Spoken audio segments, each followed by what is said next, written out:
A mochi moment from Mark, who writes, I just want to thank you for making GLP-1s affordable.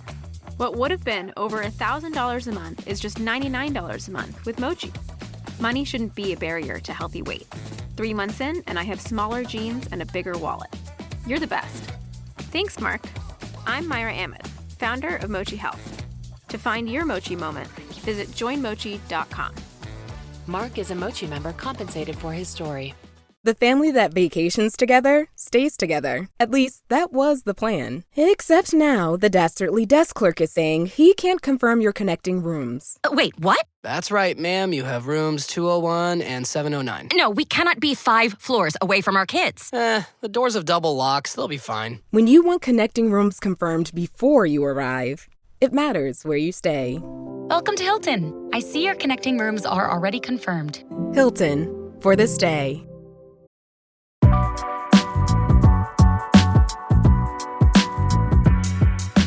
Welcome back to another episode of Investies. I'm your host, Linda Garcia, Texas State Representative and author of the book Wealth Warrior. If you're looking for much more frequent economic content, head over to our Patreon account over at patreon.com/Investies. I want to take a quick moment to acknowledge and thank some of our newest members over on Patreon. Thank you so much for your contribution and being part of our journey. Yadira, Rafa Anchia, Kobe Shivian, Monica Solis, Yasmir Torres, Roberto Lopez, Holly Schultz, Angie, and Marlene Garcia. Thank you so much. A couple of weeks back, I went to San Antonio where I took part in a few different panel discussions. One of them was with the Mexican American Legislative Caucus, where I had a conversation with OpenAI, and another one was with Chasing Camilla and Very That on Instagram, both small businesses that are doing really big things, including putting on a panel called Cuidate. The panel was honestly incredible.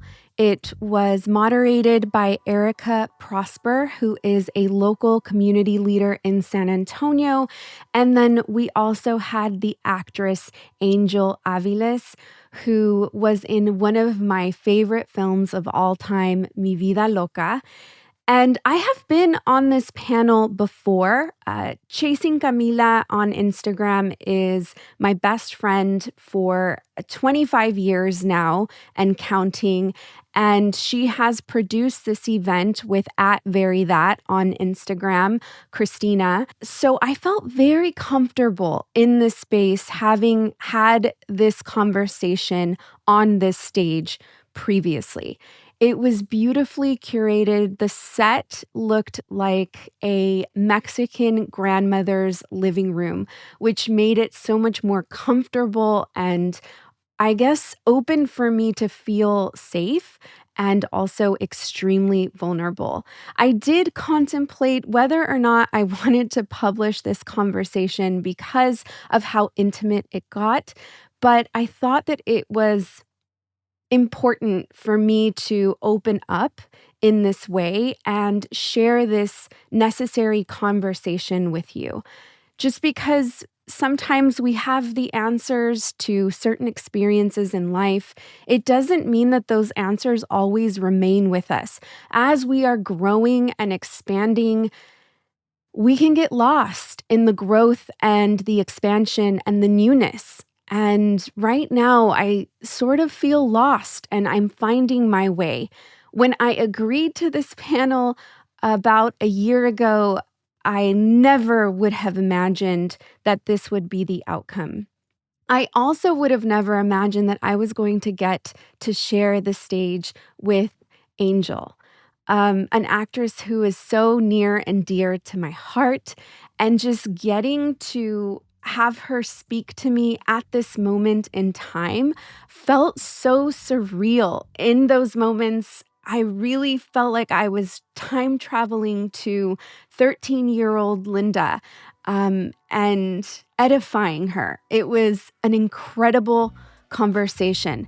Now, I definitely want to let you know that this sound is from a live event, and so it is not perfect, but we did our absolute best to fix it up for y'all. I just want to make sure that I give you this heads up before we get started. A very special thank you to Chasing Camilla and Very That for hosting this event. And here we have Erica Prosper to kick things off. Enjoy.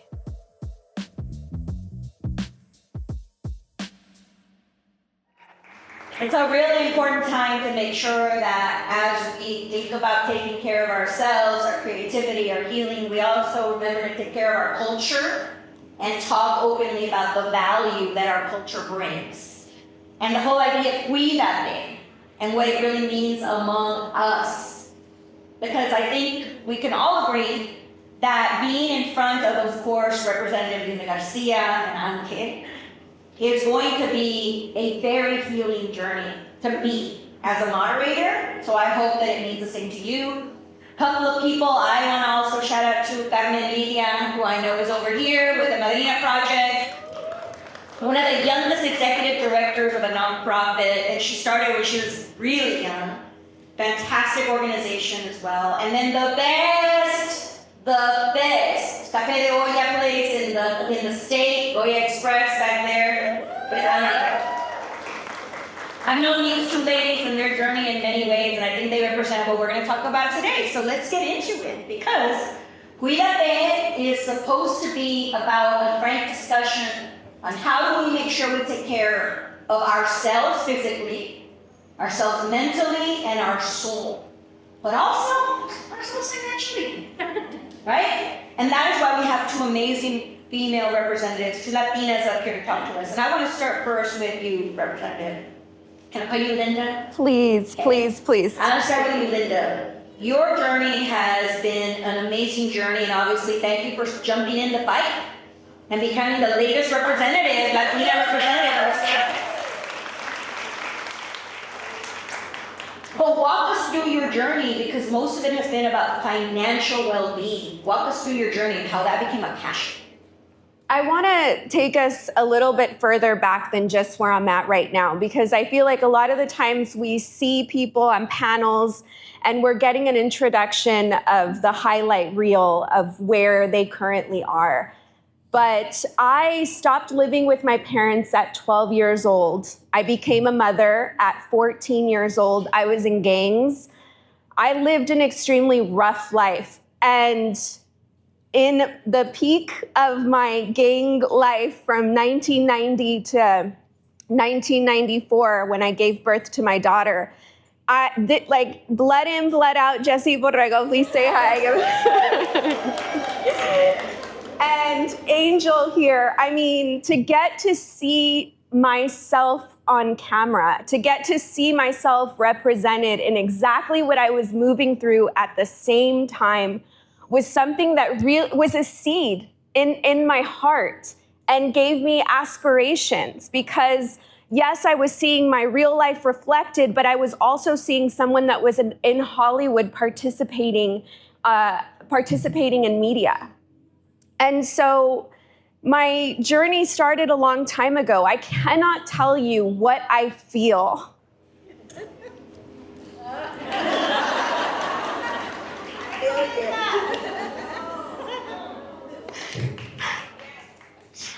I just want to say that the 14-year-old in me is hella proud right now.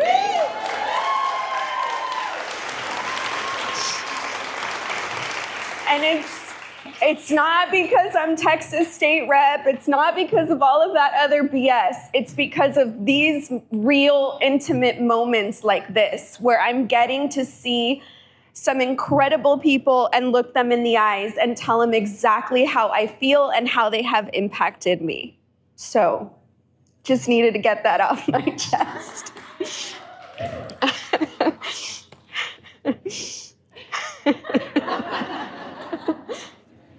Her eyeliner's on point, though, don't you worry. That girl. That's beautiful. Hey. I'll tell you what, let's take like a 2-second pause and just turn next to a woman that came with you, a daughter, a tia, a husband, just look at them for a minute. I think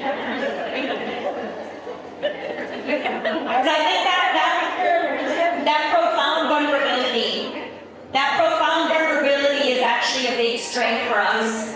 Okay? And the appreciation and the story and the appreciation for it, I think it's a big strength for us. So I hope you looked at the person that you cared about or that you came with, and you let them understand how meaningful their life has been on you, just like Linda just shared with us. So you want to continue? Okay, yes. So here we are. As you all know, we recently left the state of Texas to try and delay the vote for redistricting. I am typically a person that aims for positivity because that is what has gotten me to where I am today. But I do want to make it very clear that I am sounding an alarm, and that voting is only going to be 25% of the effort that it is going to take to turn anything around. The numbers show us that we have the power and the capacity to do so. And so I am asking you, actually I'm pleading with you. I know that so many of us like to turn away from politics, and I get it, it's heavy, but this is not the time. This is the time where we have to engage.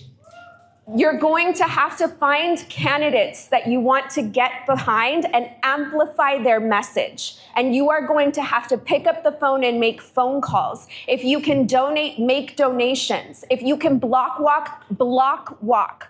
We need everybody to understand that we are at jeopardy of losing our democracy, and no more playing games. We have to tune in. So I decided to do this not because I had any intention to become a career politician, but because I found out that in the state of Texas, Texas representatives make $7,000 a year. And to give you an example from other states, let's talk about California, where representatives make $100,000 to $130,000 a year. Why we're losing our rights here in the state of Texas? It's not easy to uproot yourself, live in Austin for 6 months, leave your family, sustain yourself, leave your business or however you earn revenue in your household, and represent the community. No one does this for the money. They do it for the power. And unless you have the money backing you to do it, then it's almost impossible. And so when I found out that state reps make $7,000 a year, which puts me at something like $3 an hour, I decided that I most definitely was going to take up the space so that I can represent us. Now, okay. Your journey has been just as storied and as varied and filled with wonderful moments. Take us through from an actress to a coach to now a 3-time author, and tell us about that journey. Okay, so I'm gonna back up and say the same thing. Like, I had a chance to spend time. And like, you know, there's certain times in your life when you know you've been called to do something. And of course I was called here because Christina was like, hey, you know, I love her store, and I love what she's done. And I love this culture, like with every fiber of my being. But there's something that I was like, I was tired. I live in Mexico, I work in LA, I'm tired. But I was like, I'm gonna get on this damn plane. And maybe it'll get there in 3 days because, you know, flying these days is not always reliable, but I'm coming. And I realized, like, I came for everyone. I came for everyone here. I don't think I'm that important. Like, I know I'm fabulous, and the people who know me love me, and I know that people that get to sit under the umbrella of my love are blessed because I've come to that point. But I came here to meet you, and to figure out how I can help you and how I can amplify your message. I work in tech when I'm not storytelling and being super Latina. But even in tech, I'm super Latina because I think it's really important in those spaces. Okay, the journey. The journey started out, I grew up in the hood. I grew up crazy.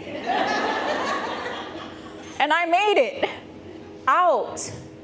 And part of that journey was making it out. And I don't know like how many of you float between the hood and like a traditional place where you have to hide your tattoos. So my place where I had to like totally put on the white uniform was ballet. I went from the Bronx to the ballet every day. And it changed my life because, I mean, obviously I acquired a discipline and an art. But what I acquired too is an understanding that, oh, these people don't understand where I came from. So I better put this in a box. But what happened as a result of that was when I got back to the hood, people didn't understand me there either. I had become like this thing that was neither here nor there. Anybody know that term in Spanish? Right? We all know what that means. And here in the United States, because I live in Mexico now, here in the United States, it very much exists because we are very much told that this is the space that you can exist in. Now you can go in here, but you have to conform. And so that became the story of my life. And I learned, I mean, they call it code switching now, right? I learned code switching and I learned like, damn, I learned a lot of things growing up in the hood that I took with me everywhere and I continue to take with me. Because people really think that they can take you down in certain ways and you're like, no. I've had a gun pointed in my face several times. Like, I know what it feels like to almost like to be on the brink of losing my life. And so this is relatively easy. So that's corporate life. But before I even got into corporate life, I took a detour and I listened to what I wanted to do, what people were like, you know, they have a term, Delulu. Yes, I let myself be Delulu. And to be honest, like I had a crazy mom and she was like, go ahead and be Delulu. I'm Delulu too. Go be Delulu. And so I went to, I started taking acting classes and I decided to move to Los Angeles and I was like, I'm gonna be in a movie. I'm gonna just be in a movie. And they were like, yeah, sure you are. Ain't no brown people in no movies. And I auditioned for Mi Vida Loca. And I had done commercials, I had been on a soap opera, but something about getting the script, I was stunned. I don't know, Jesse, didn't you feel like it was just, the script was written in a completely, it was like nothing I had ever read before. And so it was like a transformational thing where you knew it was written, it was like divine creativity. And I definitely want to talk about that too, because each and every one of us has a divine calling. And I was talking about this last night about if you obey that calling in 25 years, in 10 years, in 15 years, in 30 years, Mi Vida Loca is 30 years old. 30 years later, you're going to be sitting in rooms, meeting people who are making a difference, and they're going to say, remember that day that you did what somebody told you that you couldn't do, but you listened to a voice that wasn't human, and you knew that it wasn't. You knew that was crazy, pure locura, but you did it anyway. Remember that day? Well, that day changed my life. And you did it not because you didn't even know that person might not have even been born when you were listening to that calling. So we can sit here, right? We can sit here up on stage and be like, oh yeah, everybody knows you, but each and every one of you has that power. You are all storytellers, and the story that you tell today, it matters. Watch your words, you are the ultimate creator. Let's repeat that one more time. Let's repeat that. Watch your words, you are the ultimate creator. And those words have power. Finished training for the day? Time to fight post-workout fatigue with Core Power Protein Shakes. They're packed with 26 grams of high-quality protein to build muscle and electrolytes to help hydrate. The nutrition you need to help your body replenish, rebuild, and repair post-workout so you can power on to the next one. Champion your recovery with Core Power. Visit corepower.com to learn more. Does it ever feel like you're a marketing professional just speaking into the void? But with LinkedIn ads, you can know you're reaching the right decision makers, a network of 130 million of them, in fact. You can even target buyers by job title, industry, company, seniority, skills, and did I say job title? See how you can avoid the void and reach the right buyers with LinkedIn ads. Spend $250 on your first campaign and get a free $250 credit for the next one. Get started at linkedin.com/campaign. Terms and conditions apply.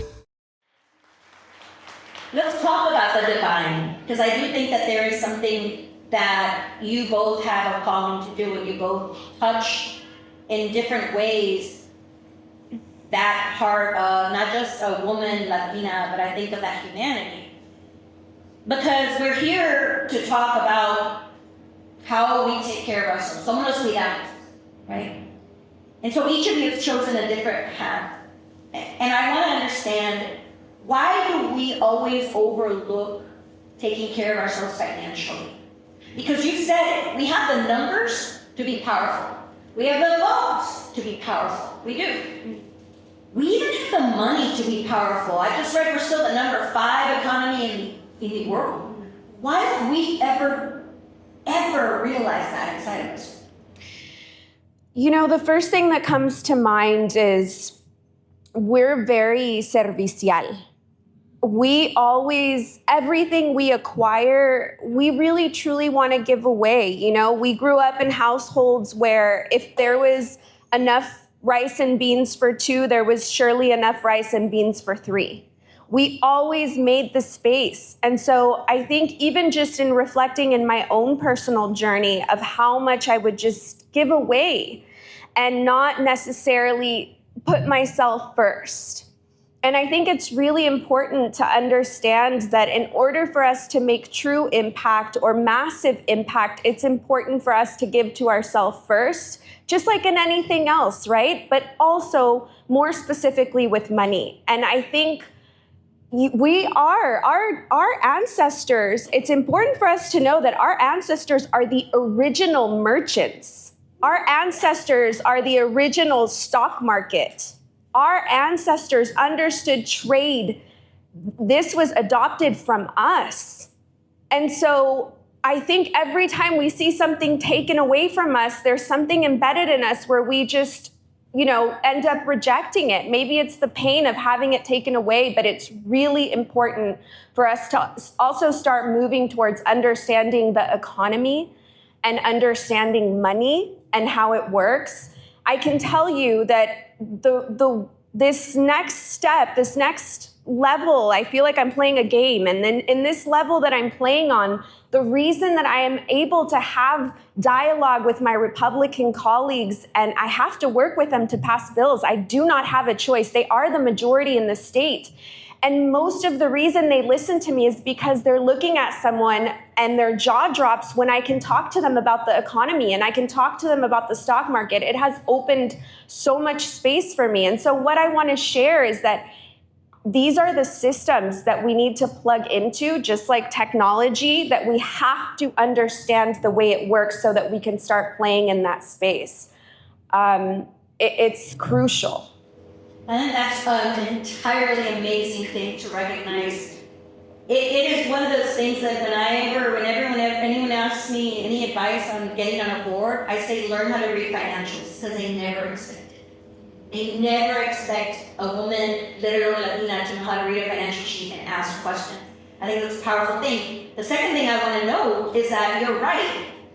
When the Spaniards came, all they did was pave over the very trade routes that were already existing throughout all of Latin America and South America. And so those were already there, and they just basically took over the commerce. You're 100% right. Lots of great books about that. Now, taking that and looking at tech, as you noted tech, and as someone who has been a storyteller through your art and acting, and also helping people create their own stories through your coaching, and now as an author in tech, how important do you think it is for us to also be aware of what's happening in that space? Let me tell you something. I'm in tech, and I've been actually in tech for the last 10 years. So when I left acting, I went into marketing communication. I had my first tech job, and I think a lot of people don't know this, in 1999. And so I weaved in and out of technology, but always utilizing it. I guess I was an early adopter of technology. One of the things about technology that I loved was that it was a storytelling tool. And so it's allowed us to tell stories. We use social media to tell stories to one another, to now position ourselves. If you follow influencers, they're curating stories about their lives and their experiences, and it's curated. It is storytelling to the max. Brands, storytell. Everyone is storytelling, and we're storytelling each other. We're storytelling ourselves, which is even more important. All right, so what's coming down, y'all? Anybody know about ChatGPT? Does anybody use ChatGPT? Raise your hand if you use ChatGPT. Claude, Grammarly. Anybody use a filter on TikTok, AI? Like, anybody want to just make yourself a little cuter? Like, erase those little, I have like these 11s, and I'm like, let me just erase my 11s. These 11s make me look 55, but if they were gone, I look 30. Hey! So that's AI, right? We're feeding algorithms, right? This is why you talking to your homegirl, you like, girl, did you see that dude? And that dude looking pops up in your Instagram feed. I got an ad, I'm not kidding. It's okay to talk to your AI boyfriend. And I was like, how do you know I'm single? And then I was like, oh, damn. Homeboy came out of a fire. He was like, all like brown and delicious. Technology is in your life, whether you use it or not. So for those of you who didn't raise their hand not using ChatGPT, you're still in, how many of you have a phone? A cellular phone, right? A laptop, an iPad, a watch, everything digital now. So these are, technology is, we're in tech. Right now, there's all of this data floating all through us because our phones are receiving data, it's going through us. As much as we try to unhinge, as much as we try to have our offline time, technology is still all around us. It is so damn important because the people that are making the code that affects your life, making the code that affects your life, not just your social media usage, but your ability, your lights coming on, your healthcare decisions, whether you can access your funds at your bank, whether you can access loans, the state of your education. We've been talking about this deeply. Those decisions are being made by people that look nothing like you.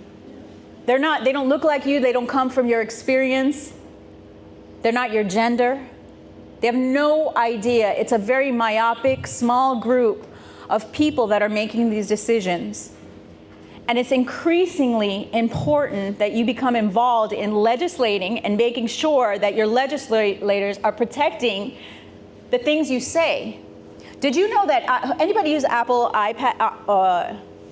AirPods? Like, there's new technology that's starting to map your thoughts. They're starting to see, you remember Minority Report, when you would walk by something and you would see they're starting to do brain mapping. This is the state of technology. And we can be terrified, and to a certain degree, just like she said, sounding the alarm, I'm up here sounding the alarm. It's to the point where our privacy, our rights are totally, we're being watched. Like, I put my phone in the refrigerator, boo. I come home and I'm like, y'all, you gonna chill out. I turn it off. And I'm like, let me put it in the fridge. With my computer, look, it's a little family. You're in there with a laptop. The iPad is in there. Like, I have a whole digital bag in the fridge. I know people think I'm crazy, and I care not. Technology is all around us. We use it. We're letting it be. It's very convenient, right? I'm not saying these things to scare you, because you're going to have to use technology. A lot of people are afraid of our jobs being replaced, well, we're going to have to learn how to use AI. It exists. We're going to have to learn how to use it. AI is a large language model. It's going to learn, and it should learn from people like you. Yeah, that's right. That's right. It should begin to learn from people that look like you. You should start to learn what platforms are coming out being created by people who have your best interest in mind. That's not necessarily 9 tech billionaires in Silicon Valley. So we have to start innovating. We can't just be consumers of tech, we have to be innovators of tech. So I highly recommend that we do start to involve ourselves, not just in utilizing the technology from a consumer standpoint, but from really beginning to understand like what you're contributing already.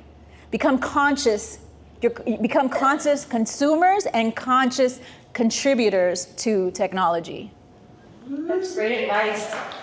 And before anyone wonders how they have their brain, actually the ear works on frequencies. That's how your eardrum works. And as your brain has thoughts, it actually sends out very specific frequencies that are now able to be measured through this. I went to a conference and I sat through an entire presentation on this, so it is real. It originally started because people were trying to figure out how to help cure vertigo and other things by adjusting frequencies, and of course, like all things touched, someone figured out how to also use it for other things beyond that. So it is real, it is happening. I just want to say one last thing too. Yes, ma'am. Computers are the future. That's fucked up. Right? Right? Giggle said computers are the future, and Sad Girl said, that's fucked up. And meanwhile, I love that. That's awesome. There's right there. There's a sticker right there. That is a sticker. So let's go back to this idea, because I think both of you have said to us, get involved, learn at least the basics, both in finance and in technology. So if you have a child interested in coding, let them code, let them learn. If you have a child interested in the stock market or numbers, let them understand what's happening with their money. Now tell us, ¿cómo nos podemos cuidar? How do we take care of ourselves then, both as I think about money and as I think about not just technology, but that protection that you have to create around yourself? Well, Linda, why don't we start with you? I pause. Normally, I'd fire off on a question like this. I used to have a podcast for OGs that know Let There Be Luz, where I went through a whole diary of my spiritual journey and my spiritual awakening. And so I pause because, and I want to be honest, I think it's so important to tell you exactly what I'm moving through. Right now, the type of warfare that I'm navigating when I'm dealing with politics and on the House floor and dealing with my counterparts, I have the tools that I, used to utilize like nobody's business, but I am currently navigating a completely different world where it's not as easy for me to reach for those tools because I'm swimming in new waters and I don't know how to access those tools as easily as I did before. And it is okay. I am okay with it. I am drowning, and sometimes I don't know how to cuidarme. I don't have the homegirl that I can call and be like, yo, when you're on the House floor and you do the back mic and you hear the front mic and the Republican is being hella racist, and you're looking at the trauma and you're feeling the energy and the vibes that are coming at you and you're the enemy and they think I'm evil and I think they're evil, how do I deal with that? I don't know. We don't know. I'm trying to move through the space of reconnecting, of coming here today and plugging back in with community where I started, where in the spaces that I navigate. And so, I'm learning. And thank you so much for your conversation even this morning, because you helped me see clarity on a few things. And so I receive from you today.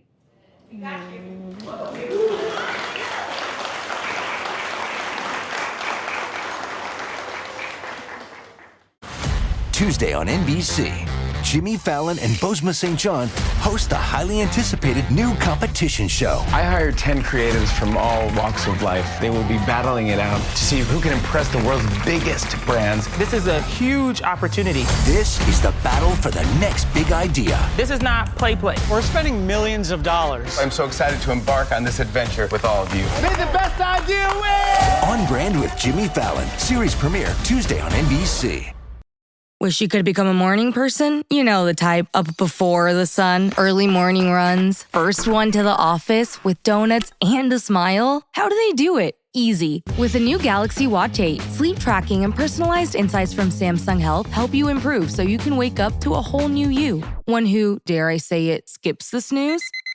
It's possible. Train your sleep with Galaxy Watch 8. Learn more at Samsung.com. Requires compatible Samsung Galaxy phone, Samsung Health app, and Samsung account.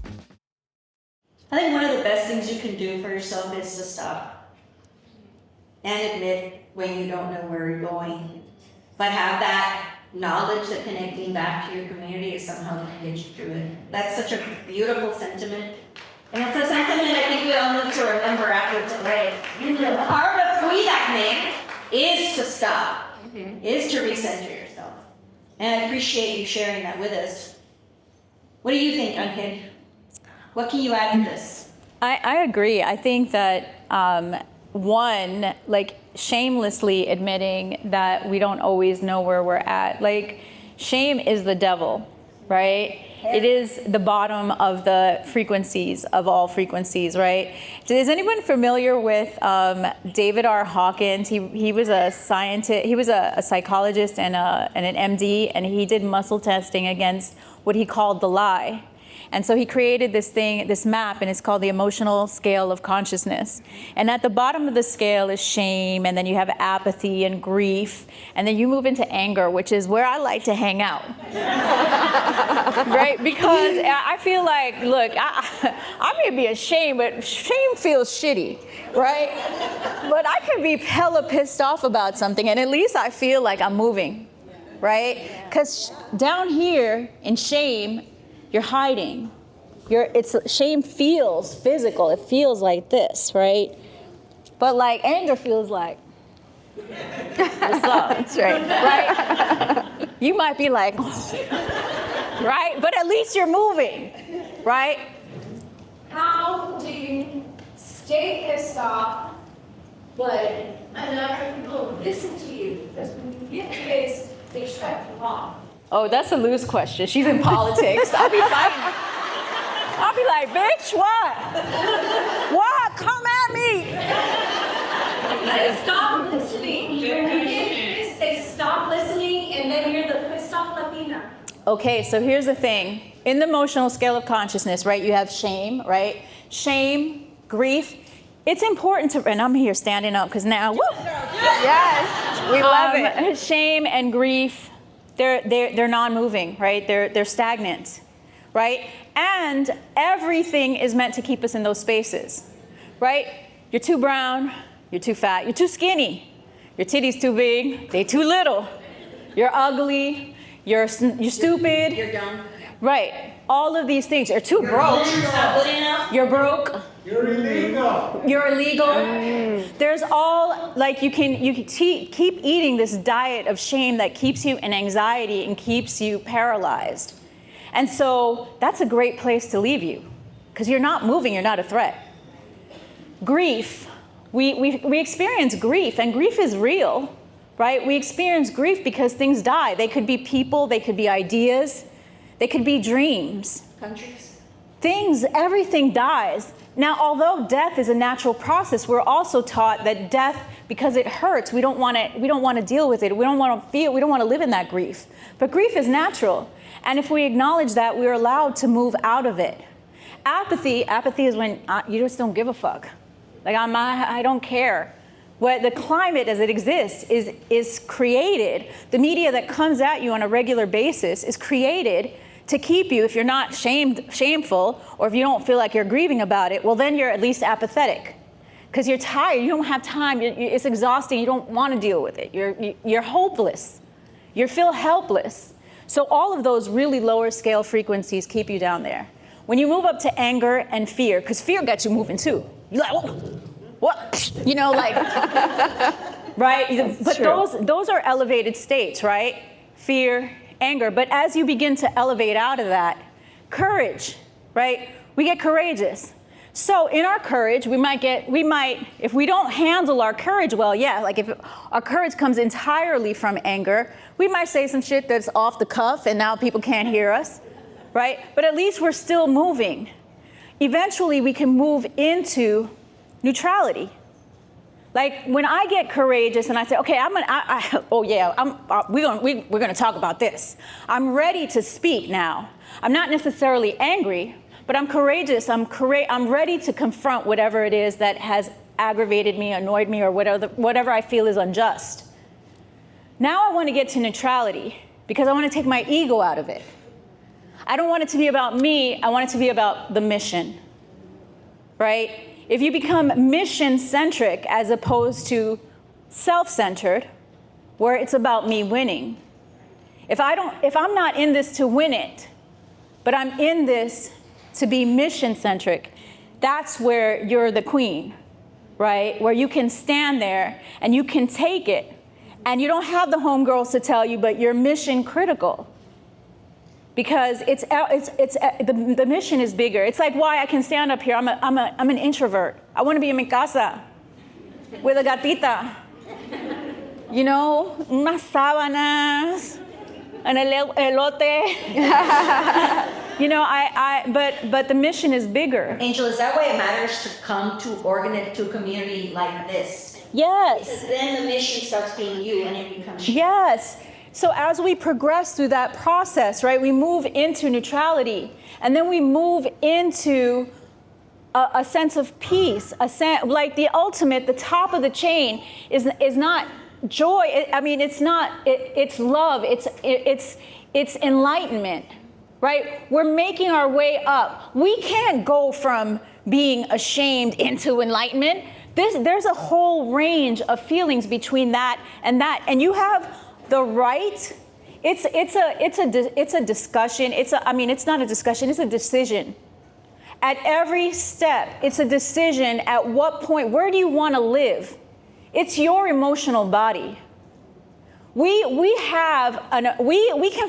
angry is not wrong, right? Being angry it's human. It's a reaction. It's a response. But we don't have to live there, right? And so the decision that we make to move through this scale, to move through this scale, to acquire a higher level of vibration, not only does it serve us, because the end result is not to make people do what we want them to do. The end result is that we're living in a sense of authenticity, in a sense of peace. Like I can lay my head down because I've said what I had to say. I'm cool. I said what I had to say. This is what I see as right. They're gonna do their decision. They're gonna make their decision based on whatever they're gonna make it on. But I'm not going to bed like furious, having to take 10,000 gummies because I'm about to blow somebody up. That's beautifully said. First of all, we just got a master class. Yes. Also, Erica, can I just punctuate something really quick that I want to highlight that just took place right now? So I was asked a question that I really couldn't answer in terms of answering the question directly, but I gave you my honest perspective of where I was, right? And so my answer was, right now, ocupo que me cuiden, right? It's cuídame. And sometimes we can't I can't cuídame, you know? I need you to help me cuídame, you know? And it's so important for us to be very alert and aware of the people that we're coming in contact with. Because as you're navigating and moving and elevating and reaching different vibrations in your space, you want to make sure that the people that are around you can reflect what is currently taking place. And so that's what Angel just did to me, where she's reflecting the waters that I'm navigating. Right now, I don't know the lay of the land. I'm in the dark. I'm trying to feel it out. I need help. Someone give me some light, right? And so Angel comes in and she's able to embody that for me and say, you're right here. This is where you're at right now. She's able to reflect that. And so I want to highlight that we need to make sure that when we are engaging with other people, that we are understanding that we're engaging on a vibrational frequency, that Angel showed up in my life when she was supposed to show up for me in my life, right? I'll tell you something I took away from what Angel just said that's a practical thing, right? Which was acknowledge the shame or the fear. That's the basis of that anger, is to acknowledge it. I'll tell you, when I get angry, this is what I do, and I can't afford to get angry in those situations. I'll say, I am going to set the context for you. I am angry because of this, this, and this. I need you to know that is the context. Now let's talk about what we're going to do about this. Taking it to neutrality as much as possible. I've done that many times. But I think what Angel has also told us is that if we don't acknowledge within ourselves, separate from setting the context for someone else, if we don't acknowledge what the trigger was for shame, or the trigger was for fear, or the trigger was for grief sometimes, if we don't acknowledge that, then we can't get past it. And I think that is a fantastic gift you gave me today. I truly believe that shame is the #1 weapon used against women. I truly believe shame is now a weapon being used against our cultural value. And I truly believe that shame is one of the very, very, very basis of things that technology is now being algorithmed to provide to us. So with that said, can I say one more thing? This is the reason I love this map of consciousness so much is because it makes such sense in so many contexts, right? I often tell people, like, the first story in the Bible, even like a biblical story, is the story of Adam and Eve, right? And Adam and Eve, and I have like the ghetto version, right? Where God is like, don't eat from this tree. Don't do it. And they're like, yo, no, that don't even look good to me. We got all this. And then the snake comes, and the snake is a snake for a reason. Is someone recording this? This is the truth. The snake is a snake for a reason. The snake is like, mira, you looking good, chula. You know that tree over there? Is really delicious. Now, God doesn't want you to eat it because God doesn't want you to be God. And you're like, and Eve is like, but I thought I was God. And the snake is like, no, you're not God. You're gonna be better than God if you eat that. Try it. And so she's like, okay, I'm gonna try it. And she tries it. And then she's like, oh. And right away, it's shame. And so she doesn't want to hold this by herself. So she's like, Adam, come here. Now, it does bug me that it is Eve and that, of course, it's a woman's fault, but whatever. Some have argued, however, that it wasn't Eve, that it was Adam, and that he pinned it on Eve. That sounds about right. There's a lot I could say. Like, I could go on and on about the whole. I'm not gonna. This is for another day. I would love a sad Bible. This is.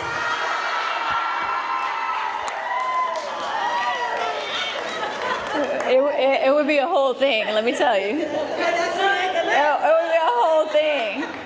Anyway, Adam eats the thing, and they're like, "Oh shit, we naked.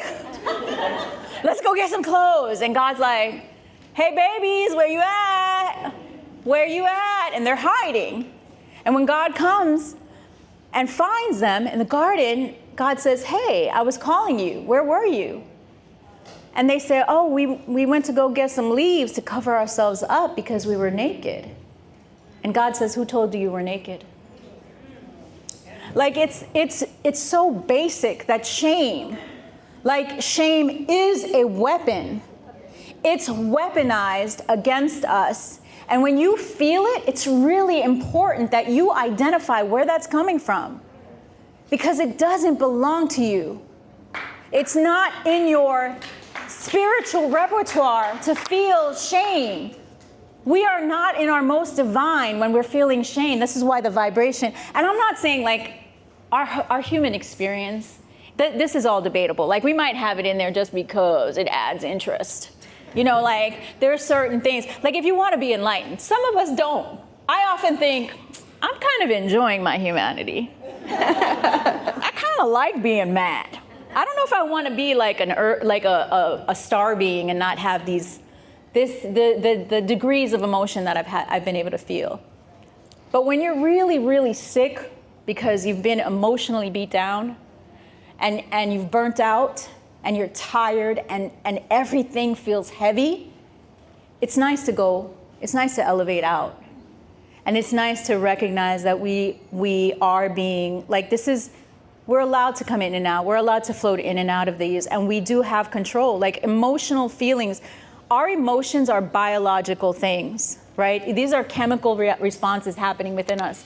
So if you feel angry, that's actually chemical. Give yourself that time to feel that. You have to let those angry chemicals exit your body.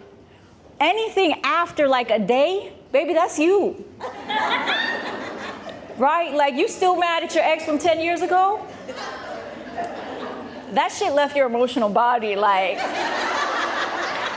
the next day. It left your physical body probably several hours after the actual episode. But what you've played in your mind, well, you're keeping in there. And there may be a reason for that. That's why people say it matters the stories you tell yourself, right? Absolutely. Anyway. Ms. Linda, let me ask you something.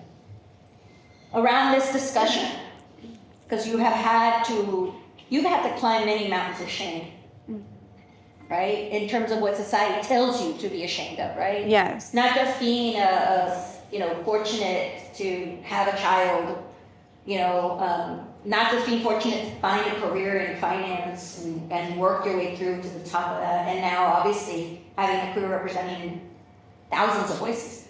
What have you learned through those experiences? I've learned that my past and what people try to shame me of is actually my tool and my superpower.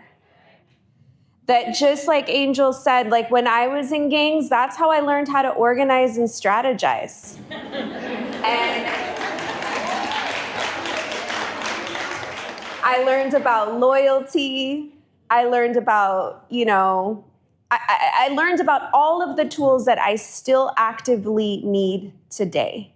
And so all of those experiences bring me more and more power. And the more honest I am about it, and the more open I am about it, it almost feels like I get even stronger and stronger and stronger, because I start to connect and we start to relate, and you understand where my values lie and you understand what direction I'm headed in. And if you choose and you so relate, then you join me on the journey. And same for me, I join you on the journey. And so I have been taught that while there was so many moments of darkness and so many moments that I just wanted to give up, and, where I was shamed about being a teen mom, my parents and my family completely turned their backs on me. I am so rich from that experience. Let me tell you how rich I am. This is how rich I am from that experience. I am a grandmother. I have a 2-month-old grandbaby that is a copy-paste of my daughter. She is identical. This means that God, source, universe has given me the life and the youth and the strength and the power and the accessibility to now raise my daughter for the second time with all of the knowledge that I have. And I don't have to be an abuelita that doesn't have the energy for the grandchild. I get to be me at this time. Can you imagine that? That is how rich I am, out of an experience that people tried to shame me from, where my mom said, you're gonna amount to nothing. We want nothing to do with you. Either you have an abortion or that's it. Your life is over. We're not taking care of you. You're not living with us. You have to figure this out on your own. And fucking figure it out, I did.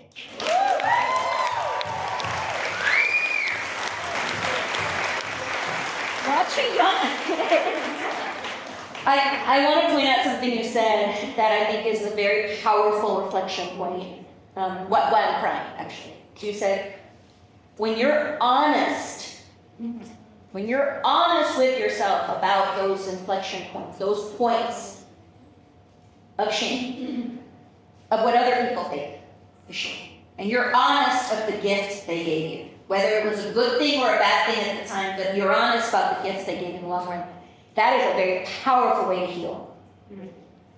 Because I think, again, going back to this, the acceptance of it, the acknowledgement, and the involvement of it in who you are and your pride is important, right?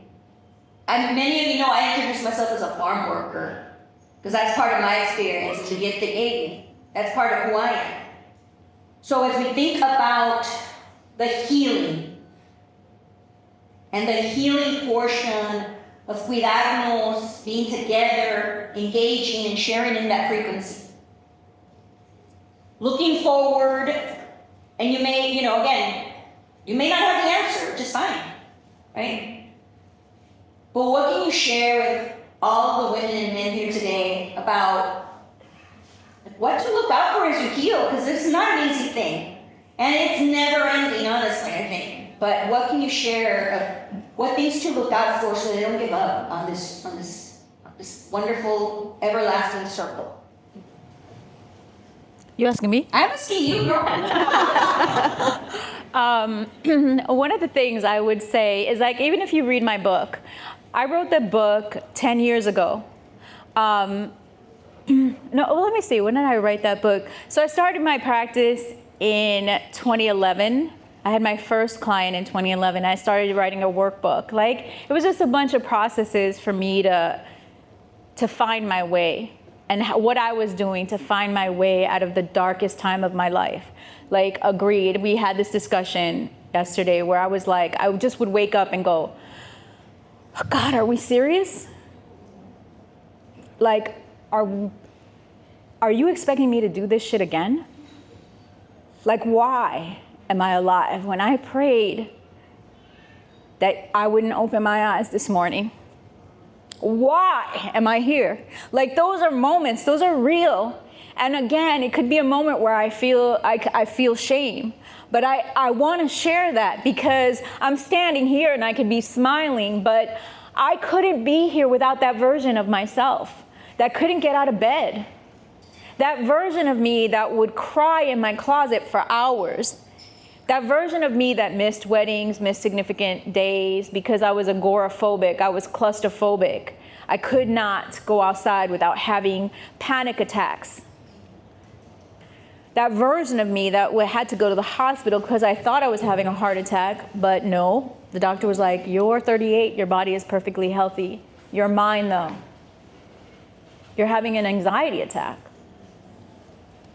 Panic. And so all the things I did to elevate myself out of that, the emotional, physical, and spiritual cleansing I had to do, the things that had to die inside of me in order for this version of me to live. Fucking pain. Would I do it again? I would. Because this version of me is worth it. And even though I'm transitioning again to the next version of my best self, stay tuned.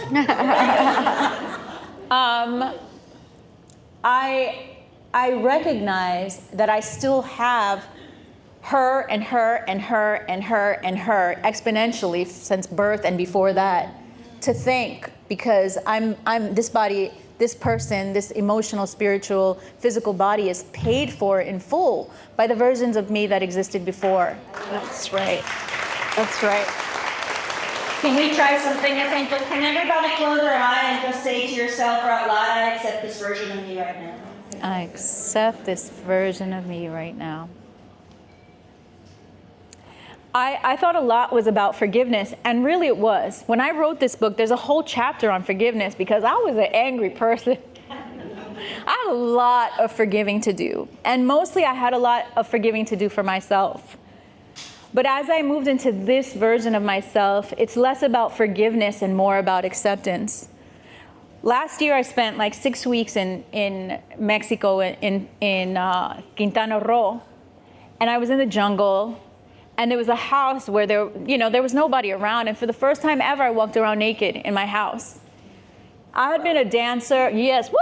I had been a dancer. I had always been physically fit. Now I'm 55. Things are hanging, cellulite. There's all kinds of things. All kinds of menopause, the whole thing. Hair where you're like, what? Ass just in a different place, right? And yet what I realized is that I had never, in my entire life, from the time I was 16, I had always hated my body. And that's surreal. The bonsai didn't make me hate my body. It was just another layer on top of a self-hatred that I had had my whole life. And this is me, wrote the book. I'm supposed to love myself. I'm supposed to be this champion but it's like you awaken to different levels of yourself, different levels where you've adopted ideas from the world, from yourself, from your perceptions. And for 6 weeks, I would get up and I would be naked and I would sing love songs to myself and I would rub myself up and I'd be like, thank you. Because I'm thanking the cellulite and the scars and the everything, the imperfections, because that's really accepting. I have to accept the times that I chose to eat great and vegan and healthy and low carb. And I thank those times, but I also thank the times where I ate the galletas because fuck. Like, these tortillas are preventing me from going to jail.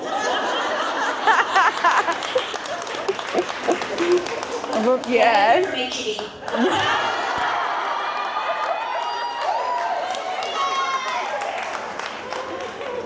So it's not like I graduated from forgiveness because forgiveness still is a sense of judgment. There's still a sense of judgment. I only have to forgive something if there was a wrong in there, as opposed to an acceptance where there was nothing wrong. It just was. I've judged and judged and judged, and I decided last year, like, I'm not gonna fucking judge this anymore. This version of me has no business judging previous versions. My job in this version is to fucking love. And if I can't arrive at love, sometimes I'm not arriving at love. Sometimes I am, and that feels good.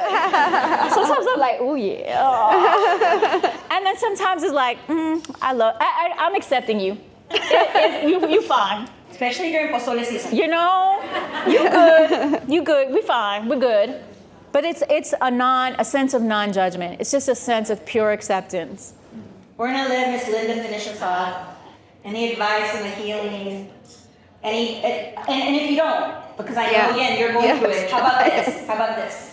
How about you leave us with what moments of wow did you just have? I'm gonna be. I'm so sorry. I'm so emotional. Don't be sorry. We love you. Moment of wow. Hey, ladies, let's take a stand up and clap. Let's send the vibrations.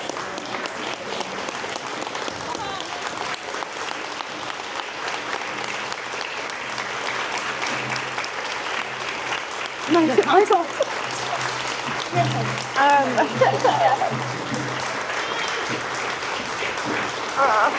Girl, what's the healing? So breathe.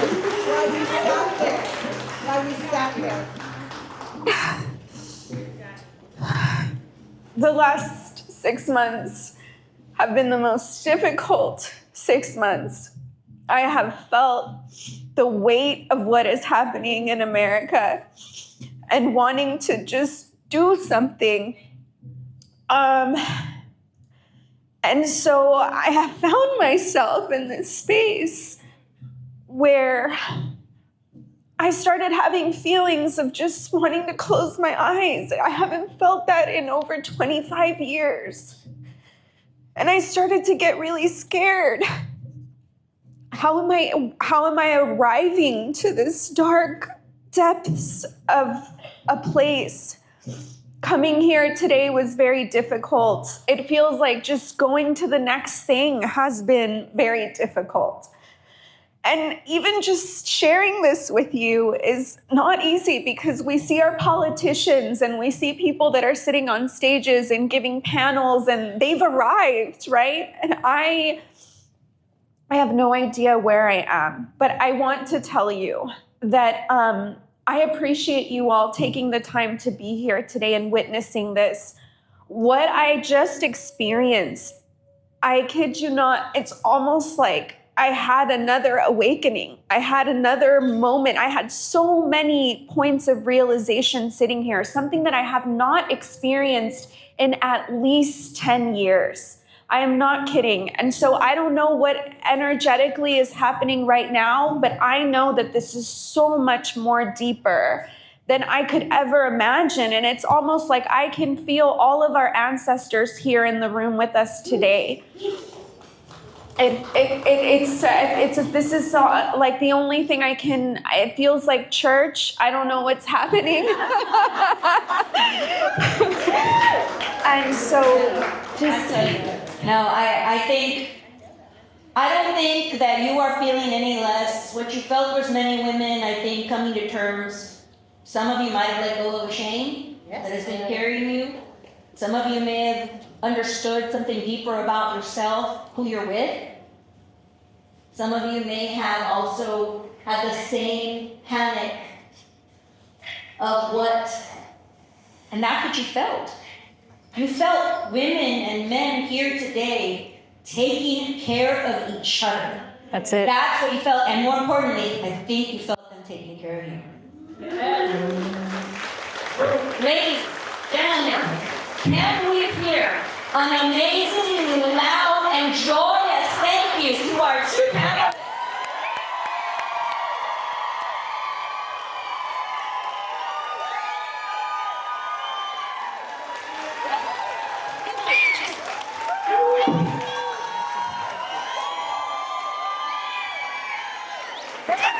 So,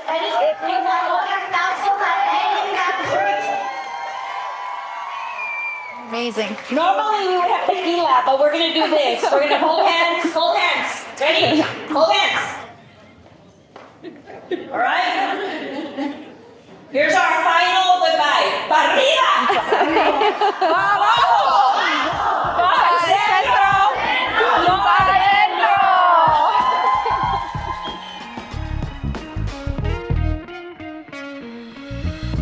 Thank you so much for listening to this week's episode of Investies.